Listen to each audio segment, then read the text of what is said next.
తను కవర్ చేసుకుంటూ ఉన్నాడు, జోక్స్ చేసుకొని కవర్ చేస్తూ ఉన్నాడు. ఆడియన్స్ ఆ జోక్స్ నచ్చాయంట మరి. ఏమో, గేమ్ ఆడాలి కదా, గేమ్ కూడా ఆడాలి కదా, వర్క్ చేయాలి, గేమ్ ఆడాలి. తను ఎక్కువ పడుకోవడము, జోక్స్ చేసుకోవడము, అది ఇది చెప్తూ ఉన్నాడు కానీ తను ఏమి ఎక్కువ ఇన్వాల్వ్ కావట్లేదు గేమ్స్ లలో.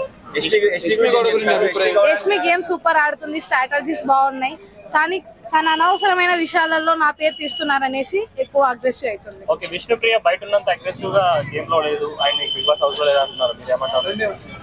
గేమ్స్ లో అయితే లేదు, గేమ్స్ పక్కన పెడితే కేర్ చేసుకోవడం కానీ, హౌస్ మేట్స్ ని వర్క్ చేయడం కానీ సూపర్. గేమ్స్ లో మణికంఠ ఎమోషనల్ ఎలా అనిపిస్తుంది? దొంగతనాలు సూపర్ బాగున్నాయి. మణికంఠ మీరు నమ్ముతున్నారా లేకపోతే తన వర్డ్స్ ఫేక్ అనుకుంటున్నారా? నమ్ముతున్నాను. నమ్ముతున్నారా? ఎమోషన్ అది ఎవరు దాచలేరు.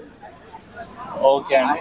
అంటే ఆయన ఫస్ట్ ఎమోషన్ గా వచ్చి సెంటిమెంటల్ గా వచ్చి ఇప్పుడు దొంగతనాలు చేయడం, యాక్టివ్ అయిపోవడం మీకు ఎట్లా అనిపిస్తుంది? ప్లానా? Plan, game plan. తానే చెప్పాడు కదా ఇది నా గేమ్ ప్లాన్ అని. సో యష్మి గారిని నాగార్జున గారు తిట్టారు ప్రోమోలో, ఎందుకు తిట్టారంటారు, ఏమైందంటారు, ఐడియా ఉందా?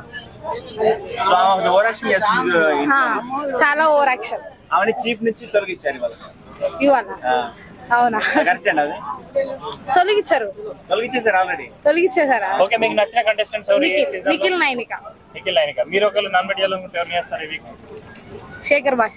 శేఖర్ భాషనా? ఎందుకంటే శేఖర్ భాషలో మీకు తన గేమ్ ఆడట్లేదు. అవునా? ఓకే, కిరాక్సిత్ ఎలా ఆడుతుంది? తను చాలా ఎమోషనల్ అవుతుంది బయట ఉన్నంత అంటే రఫ్ గా తనకి మా గేమ్ ఆడట్లేదు అంటున్నా, మీరు ఏమంటారు? కిరాక్సిత్ ఉంటే మహా 5 వీక్స్ ఉంటుంది, తర్వాత తను కూడా ఎలిమినేట్, తను కూడా ఎక్కువ ఇన్వాల్వ్ కావట్లేదు. శోభా శెట్టి రీఎంట్రీ ఇస్తుంది, ఏమంటారు మీరు? శోభా శెట్టి రీఎంట్రీ వస్తే ఇంకా గోల గోల హౌస్ లో వార్. సోనియా పర్ఫార్మెన్స్ ఎలా అనిపిస్తుంది? సోనియా గేమ్స్ లో ఆడట్లేదు కానీ ఎక్కువ పులిహోర పర్ఫెక్ట్. అంటే పులిహోర తను చేసేది ఫ్రెండ్లీగా అనుకోవచ్చా లేకపోతే ఏదన్నా ఫ్రెండ్లీ షో కోసం? Thank you.